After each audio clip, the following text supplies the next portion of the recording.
What if the story of the Tower of Babel wasn't just about a tower? What if it was the beginning of a system, a pattern, a rebellion that never really ended? And what if that same pattern is building again, right now, leading to what the Bible calls Satan's little season? Welcome to Mysteries of the Word, where we explore biblical truths, hidden connections, and the deeper story behind Scripture. The Bible introduces us to a mysterious figure named Nimrod. In Genesis 10, he's called a mighty hunter before the Lord. But that phrase can also mean something deeper, a hunter in defiance of God. Nimrod wasn't just a man. He was a ruler, a builder, a unifier. The Bible says his kingdom began in Babel. That makes Nimrod the first person in Scripture to build a centralized human empire after the flood. Not just a city, a system. Then we get to one of the most famous stories in the Bible, the Tower of Babel. At first glance, it seems simple. People build a tower. God stops them. But look closer. They say, "Let us make a name for ourselves." This wasn't about architecture. This was about unity without God, power without obedience, an identity without the Creator. The whole world had one language and one shared purpose. That kind of unity is powerful. Too powerful. God Himself says, nothing they plan to do will be impossible for them. So He scatters them, not to punish them, but to slow down their rebellion. Now here's where it gets even more interesting. Ancient writings outside the Bible expand on this moment. In Book of Jasher, Nimrod is described as a ruler who led people into rebellion and established control over nations. And in Book of Jubilees, the building of cities and towers is tied to humanity, organizing itself apart from God's authority. But there's an even deeper layer.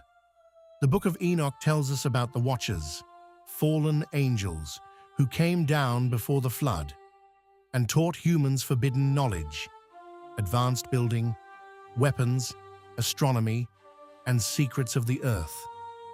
Even though the flood wiped out much of that world, what if not everything was lost?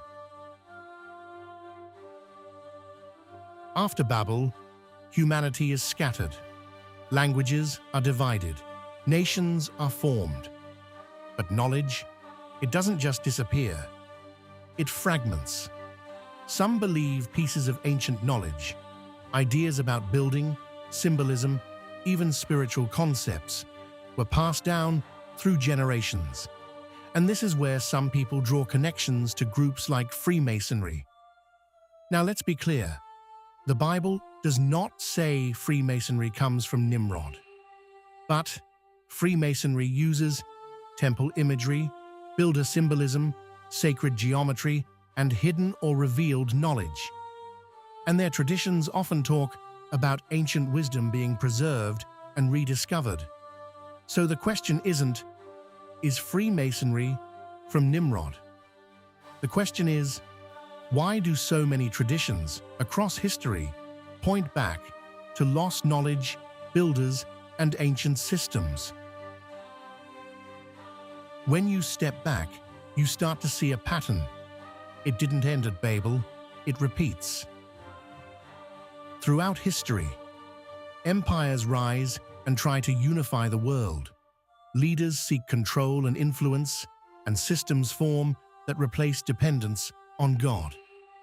It's the same blueprint. Unity plus power minus God equals rebellion. From ancient kingdoms to modern systems, the pattern continues. Now let's go to the end of the story. In Revelation 20, we read about something mysterious called Satan's little season. It says that after a period of peace, Satan is released. And what does he do? He deceives the nations. Again. and gathers them for one final rebellion against God. Think about that. After everything humanity has seen, after judgment, truth, and restoration, the world is deceived again. How? What if the final deception looks a lot like the first? What if Satan doesn't create something new?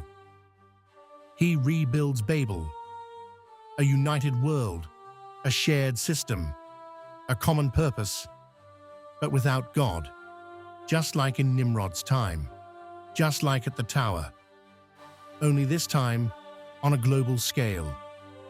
Some believe this final rebellion will be fueled by deception, false unity, and possibly even revived or rediscovered knowledge. Echoes of the past, repackaged for the future. The Bible shows us something important. History doesn't just move forward. Sometimes it repeats. From Nimrod to Babel to the final rebellion in Revelation. The same battle continues. Will humanity follow God or try to replace him? If this opened your eyes to something new, make sure you subscribe to Mysteries of the Word, because the deeper you go into Scripture, the more you realize there's always more beneath the surface.